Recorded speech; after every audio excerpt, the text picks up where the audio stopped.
Parish orphans and retrogrades, happy Friday afternoon.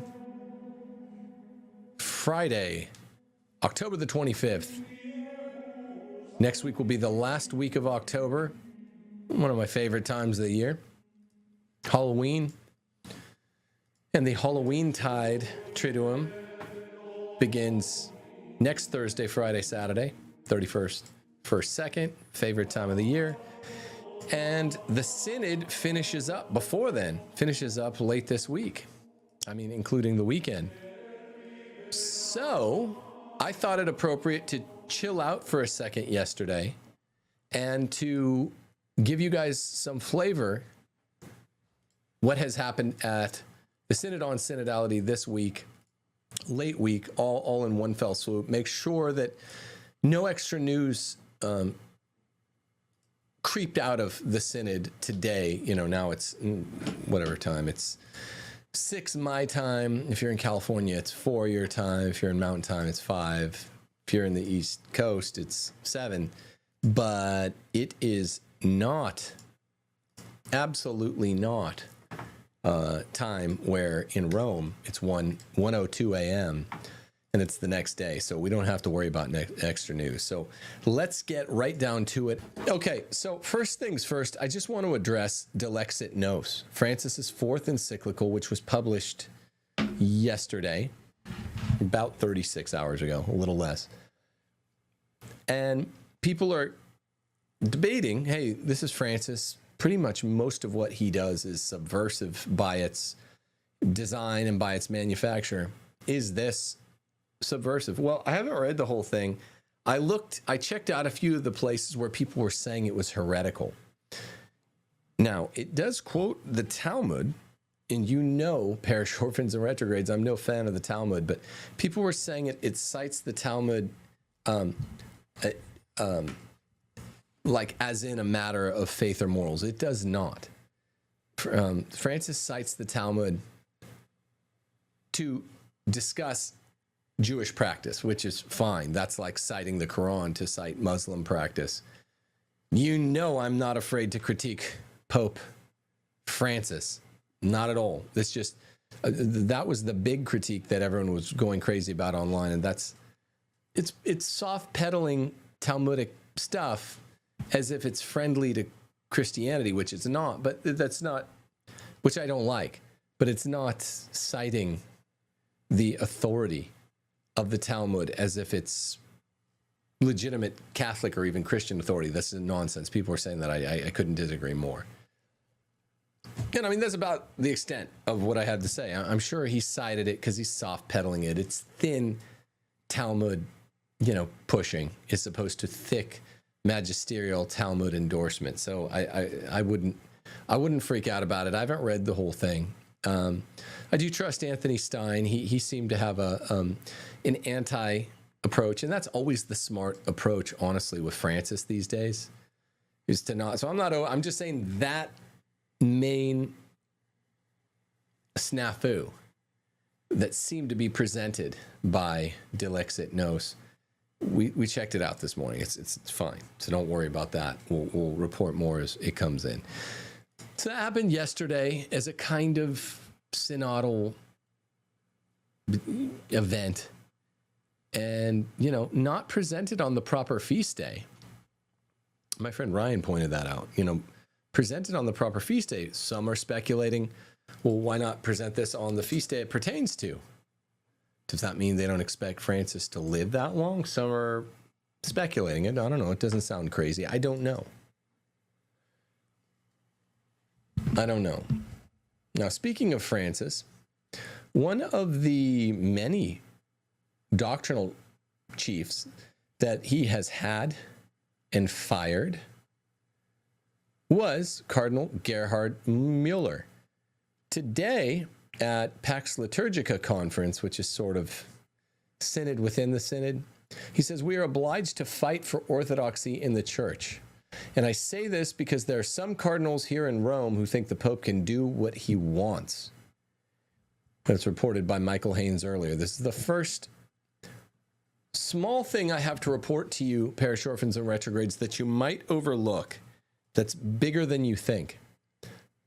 Here's what you might miss if you hadn't tuned into Rules for Retrogrades today. The synod on synodality is nominally, purportedly, putatively, self-consciously, it stands for the proposition that the church is too autocratic, the church needs to be democratized, Roman Catholicism should be synodal, which means more egalitarian, at least between and among prelates. And Francis pays lip service to synodalism. You need to be more synodal when you're synoding your synodal buddy. Synodistically.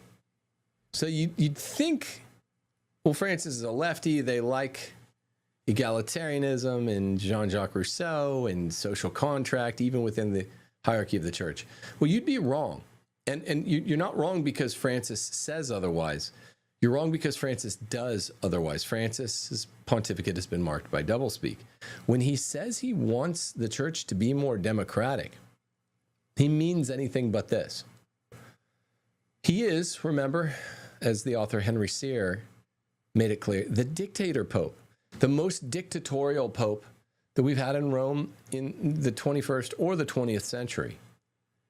There is no one who comes close to autocratic, a truly imperious, officious, autocratic temperament than Pope Francis I. It is a climate of fear among centrist, right-wingers, and even centrist cardinals who live in Rome. He is, basically kicked Cardinal Burke out of his home, and he kind of half undid that. Made a joke about Cardinal Burke when he was sick. Somehow the nose of Cardinal Pell was broken, the corpse's nose. And there seems to be a backstory on that beggars that we look into the role that the Vatican might have played in that, in the future. Not right now, during Francis's life. Francis once passed out at the first synod, the Synod on the Family in 2014. He passed out with rage at dinner while screaming at the cardinals, and he said, "I shall have the red hat of Burke." And he demoted Mueller, and he demoted Burke, and there's Brandmuller who's been kind of quiet, and Joaquin Meisner was a cardinal who's since passed on. I'm not saying anyone killed him. And Cardinal Caffarra was the final dubia cardinal. He's since passed on. I'm not saying anyone killed him. I don't know. But they were treated really poorly and ignored, stonewalled, after issuing those dubia in 2017 or 2018. I'm forgetting now. Time flies. The point is, it's nonsense. He will never give up power, even though he's joked about giving up power all the time. Said, hey, maybe I'll do a bending, absconding. No, he will not, because he is a true believing leftist. They do not give up power. They do not ever, contrary to the rhetoric of Trotsky and Stalin and Lenin, they never give up power. They only aggrandize their power through the use of the rhetoric of egalitarianism. And that's what the synodalism has been about. Now, the synodalism makes him, to idiots that can't tell, look like he wants to be democratic and self-effacing and self-immolating and self-diminishing. He's not that at all. He's the most tyrannical pope we've had in a long time.